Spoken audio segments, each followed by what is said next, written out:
Last year the Denver Broncos became the first NFL team to formally propose the idea of an alternative to the onside kick with a 4th and 15 attempt. The proposal obviously didn't pass, but Philadelphia Eagles owner Jeffrey Lurie thought about it, while refining it in association with the league's football operations department, and proposed it again this year. Then, in the last 2 or so weeks, he tweaked it to allow a team ahead, trailing or tied to be able to run the play. This week, he tweaked it again to make it an untimed down in the event a team uses it to drain the clock and salt the game away. The loopholes appeared to be closed by Thursday afternoon. And yet, the proposal never even made it to a vote. NFL owners still scarred from the failure of the pass interference challenge rule from a year ago, and the roughing the passer officiating disaster a year earlier, decided to table a proposal that only injects more life into America's most watched sport. But more than their collective apprehension at this less than radical rule change lies a continued resistance by the league's elites to shut up and listen to analytics. I think there is definitely that theory that you don't want to make the comeback too easy, Rich McKay, the chair of the league's competition committee, said on a conference call with reporters Thursday. You've worked all game to be ahead. You would not want a rule change to come in and say all of a sudden okay, we're going to completely change the odds of you being able to preserve that lead.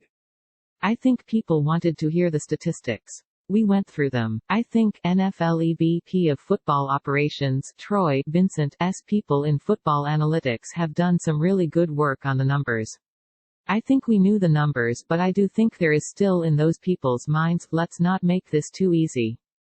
To begin, getting 15 yards on a play in pro football is not easy. From 2010 to 2018, the league average success rate on 3rd, 4th down between 14 and 16 yards was less than 20%. But team owners knew this because it was explained to them in a 20 to 30-minute discussion Thursday. For a peek behind the curtain, I turn to Michael Lopez, the head of NFL data and analytics. Lopez is part of Vincent's football operations team, and Thursday morning he wrote on Twitter the process his team took to find the most competitively equitable onside kick alternative. First, they eliminated the noise by taking out the surprise onside kicks, which were 3 to 4 times easier to recover than expected onside kicks, and then they dropped plays negated by penalties. Then they had to account for such low numbers, creating volatility in averages. The reason the league is even having this discussion is that the expected onside kick has become nearly impossible to recover with the kickoff rules instituted before the 2018 season. Now that kickoff teams can't get a running start or overload to one side, the probability of successfully recovering an onside kick has dropped from 13% to about 9%, per Lopez. So what sort of alternative play that involves the offense equals that pre-2017 success rate of 13.2%? Football Operations found the 4th and 15 play has a success rate of 16.8%, which is a smidge better than the expected onside kick success rate. Was this proposal tabled because of 3 measly percentage points? Of course not. After team owners sought other unintended consequences and found none, they turned to their fears. An onside kick recovery can't be advanced, but a successful 4th and 15 can. What if a team scores a 75-yard touchdown on an untimed down? What about my precious lead? Others, according to Pro Football Talk, are worried too much pressure will be put on officials to make, or not make, calls like defensive holding or pass interference. But the true fear came out in the form of a joke. For Vincent, one team owner said the teams with soon-to-be Hall of Fame quarterbacks should be excluded from voting on this proposal. The idea is that Tampa Bay, Green Bay, New Orleans and Pittsburgh, and, frankly, Kansas City, have such weapons at quarterback that such a rule change would give those teams an even greater advantage. And you know what? They're right. Lopez called the team-level differences non-negligible, meaning there are teams today that are clearly better at converting and/or successfully defending the 4th and 15 than others.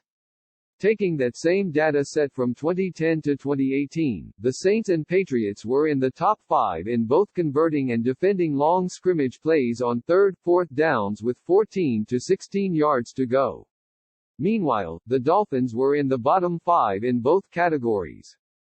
But there are non-negligible team-level differences across the league everywhere. Justin Tucker may be the greatest example of that, and the league still pushed the pat back. When presented with a fair and equitable alternative, this can't be a reason against it. To be fair, and McKay pointed this out, the league's owners are historically resistant to quick and substantial change, which this clearly is. Many rules proposals take more than just a year or two to push through. Instant replay was killed in 1991, tested again in 1996, voted down in 1997 and brought back in 1999. And in the 2 decades that followed, coaches have been awarded a third challenge, scoring plays were automatically reviewed, and delays caused by review have steadily decreased. All that is to say that even obvious changes like the installation of instant replay during the greatest technological evolution in the game's history took decades to push through a 2/3 vote. The NFL is still licking its wounds from the pie challenge blunder from a year ago, so perhaps we all should have known that such a rule change wouldn't pass this year, even with its refinements and fancy analytics. Maybe we should have known that the fear of one team, facing a success probability of around 15%, converts on that play and then goes 60 more yards for a touchdown would be enough for team owners to be scared away. Or that if my team doesn't have Brady or Rodgers or Brees or Roethlisberger or Mahomes, that no one can have an onside kick alternative.